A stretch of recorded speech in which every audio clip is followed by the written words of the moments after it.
Welcome, friend.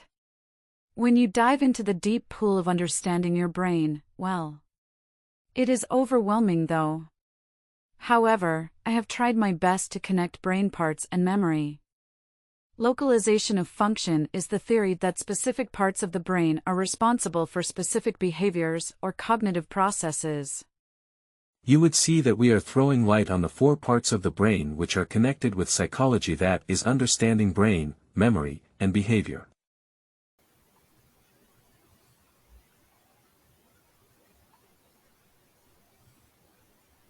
Okay, guys, we are highlighting on the medial section of the brain, and I will try my best to highlight and show you the different regions which play a very significant role in psychology.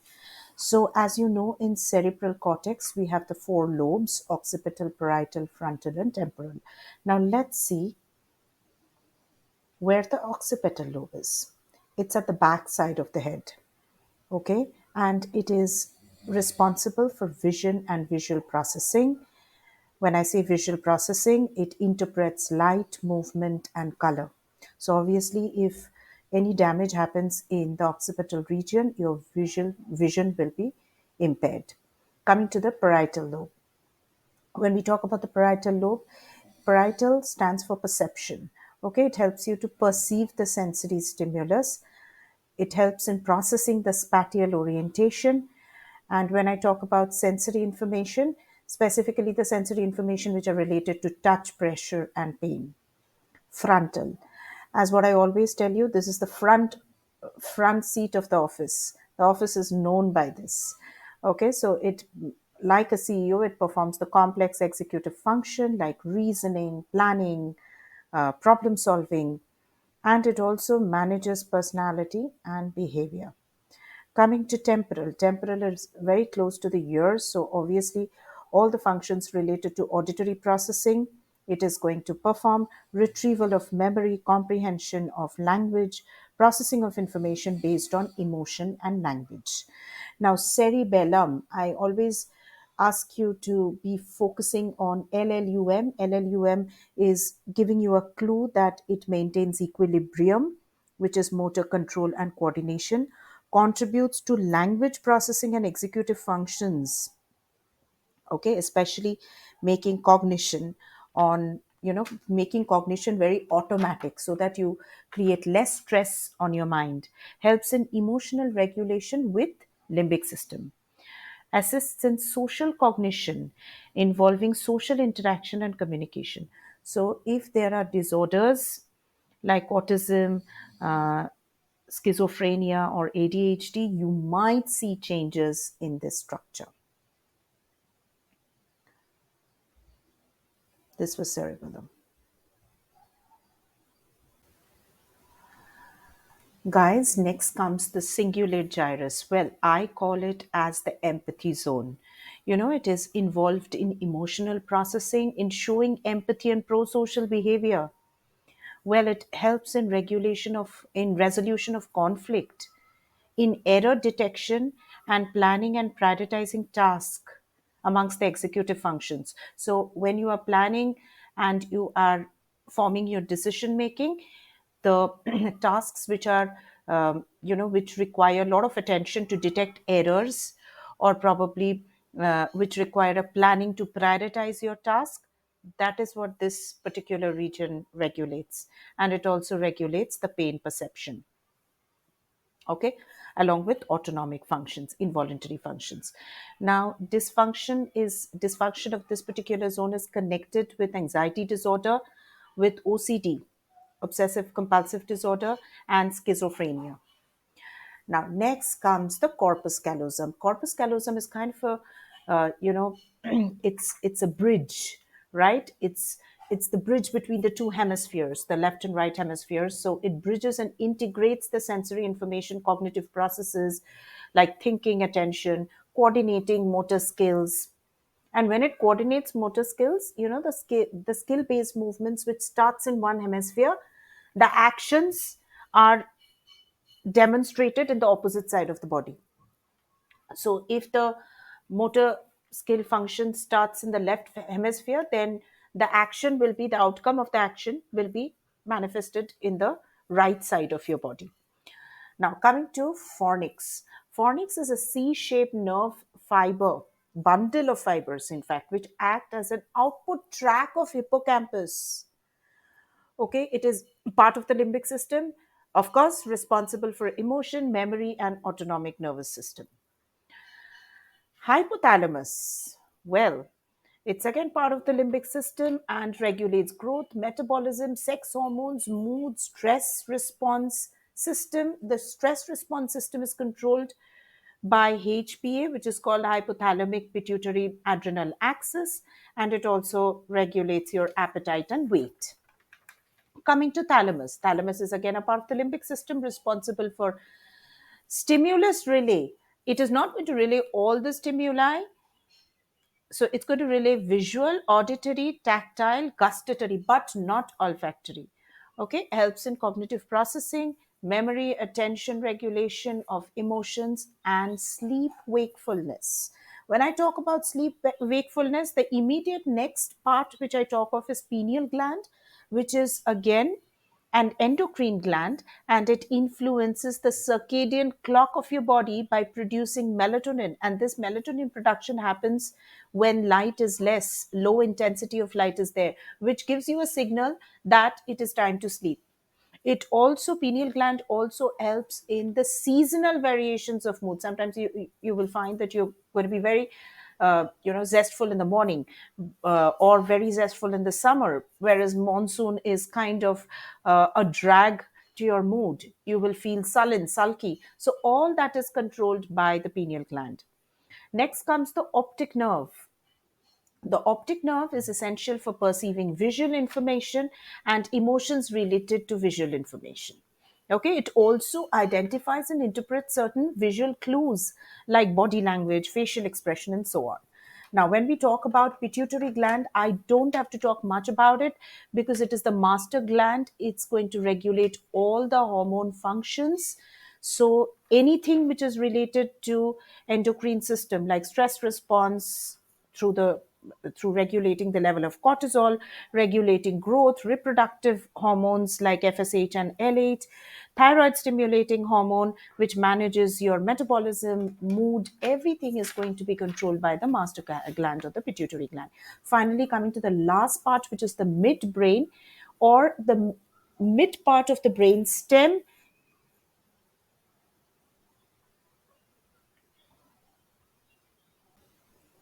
Okay, coming to the midbrain or the middle part of the brain stem, it is responsible for processing visual and auditory stimuli, attention and perception, motor movements, control regulated by neurotransmitter dopamine. Dopamine is also useful for one more thing, that is reward and motivation. Okay, it also processes pain and modulates pain, and there is a special zone through which it does that. It's called the PAG region, the periaqueductal gray region. Okay, it processes rewards and motivation, as what I told you, and pleasure as well through dopamine, and of course it regulates your mood. Oh, it is fun to know how the brain encodes and decodes. We will focus on those parts of the brain which explain our behaviors.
Here, I am trying to make understanding precise for you. What I have done is connecting different parts of the brain with different types of memory. This may help you to understand the research studies in biological approach in a better way.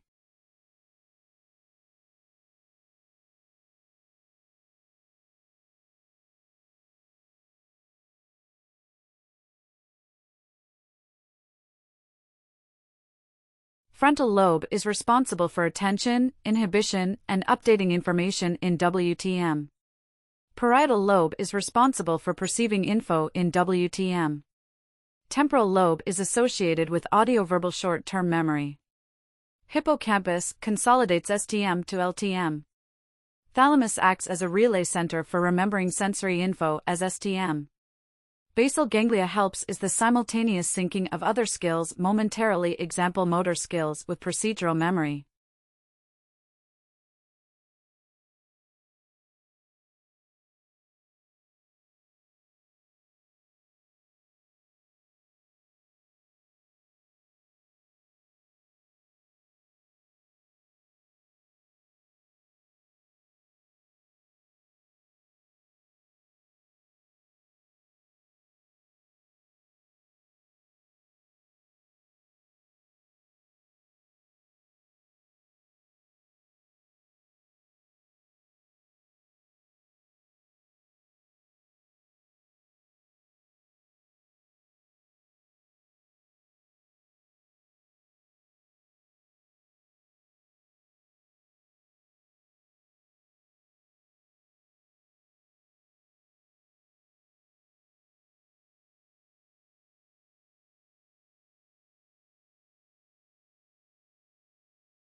Water boils at 100 degrees Celsius is the fact I have been knowing since my grade 4 and used this knowledge while studying about fluids and their physical properties.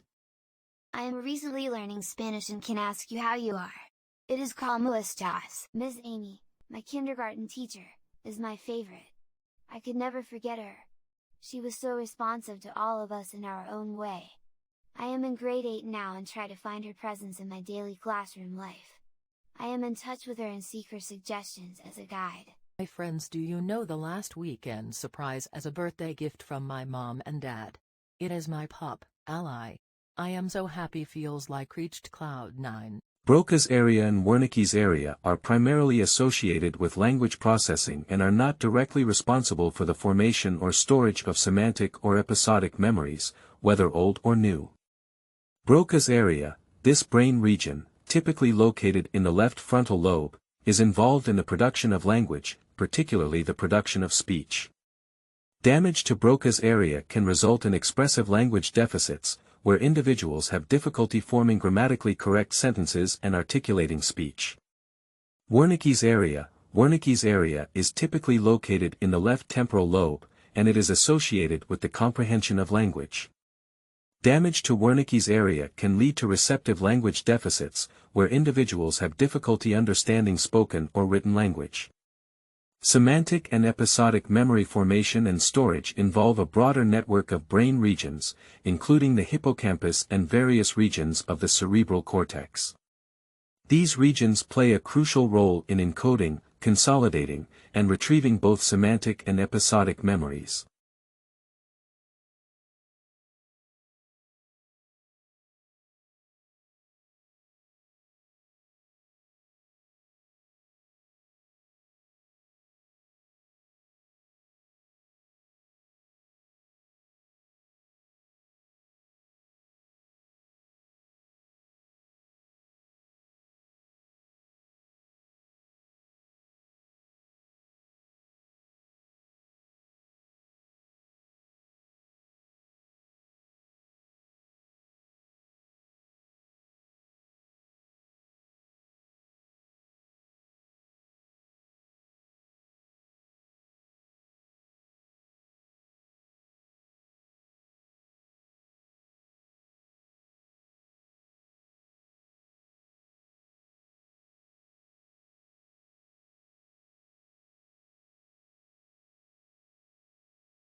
Some theories are golden rules for healthy brain and mental well-being. So, we, students must know and converse on self-efficacy, self-determination, goal setting, growth mindset, social cognitive theory. I am the IBDP Psychology HOD. I train my team to first assimilate, orient parents, and apply some motivational theories which make students' lives meaningful.